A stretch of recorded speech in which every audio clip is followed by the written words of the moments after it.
السلام عليكم ورحمة الله وبركاته. وكنال كيني عبد الشكور كنال أو دقة برتين نديسو كبيو دروس كسابسيسن إن إنترنت كا security كا يلا كمبيوتر كا iyo wax kasta oo xoogaa googos video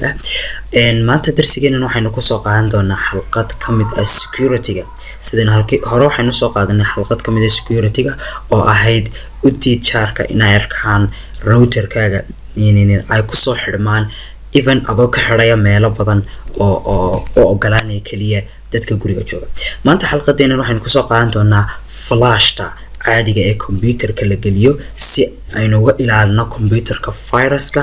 iyo in waxyaabaha flash inta lagu soo qaado loogu talagalay in lagu corrupt gareeyo lagu burburiyo computerkaaga. haddaba habkan waxaynu diidaynaa flashta qofku inuu soo qaado oo computerka geliyo marka uu geliyo soo bixi maysa flashti computerku mana diidayo hadalna ma oran juuqna ma oran mana soo saaray flashta mana isticmaalayo marka waa hab fiican oo computerkaaga safe u ah.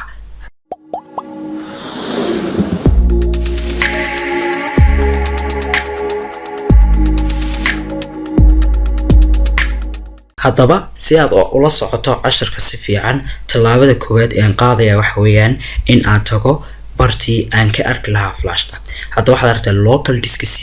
iyo local disk E oo kaliya flashti computerkayga kuma jirto. now flashta ayaan computerkayga ku xiriirinayaa oo aan gelinayaa si aad u aragto flashtiina soo baxday waan geliyay.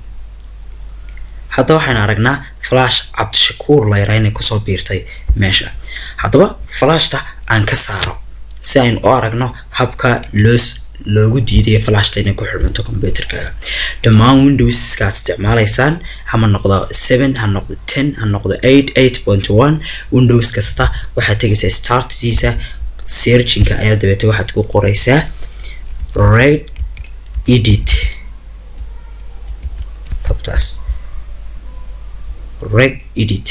kabacdi waad ku dhufanaysaa yes ayaad leedahay box kale ku soo baxa barta baad imanaysaa oo noocan ah waxaad tegaysaa HKA local machine kabacdi waxaad ka sii tegaysaa system kabacdi waxaad ka sii tegaysaa current control set kabacdi waxaad sii tegaysaa services. markaad services ka gasho scroll down hoos u soco ilaa iyo aad arkayso oo ay ka hor imanayso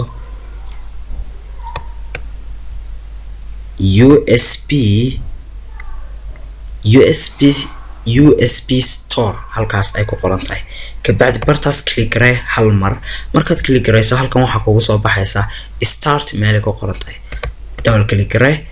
halkan waxa kugu soo baxaya boxkan yar halka ay ku qoran tahay number 3 masax waxaad u bedeshaa number 4 kabacdi okay de kabacdi soo minimize garee hatta ku noqo halkii computerkii flashti ayaan soo qaadayaa oo gelinayaa computerka waan geliyay flashti laakiin sida aad aragto waxba flash ma soo bixin ilaa maanta hadii sugno ma soo baxaysa flash. okay waayo waan ka blockgareey computerkayga flash kasto anoo ka maqan qofi uu geliyo israa wax ka corrupt garay computerka ama wax ka qaado flashtan kaga qaado haduu geliyo uma soo baxayso any USB noocay doontaa ma USB fa noqdo xariga ama flash noqdo. okay si aad uga noqoto aan ka saaro marka hore flashta si aan uga noqdo in habkii bartii red edit ay dib ugu laabanaysaa halkii start ay double click gareynaysaa waxaad ka dhigaysaa number 3 kabacdi okay ayaad leedahay number 3 waa u ogolow number 4 na waa ka xanib computerka. halkii ayaan ku noqonayaa kabacdi waxaan soo qaadanayaa flashtaydi computerka aan geliyo. hadda waan geliyay computerka waxaynu aragnaa in ay soo baxday cabdishakuur flashti oo mar labaad soo baxday. habkaas ayaad ka secure gareyn kartaa computerkaaga oo aad kaga badbaadaysaa in laga corrupt garoobay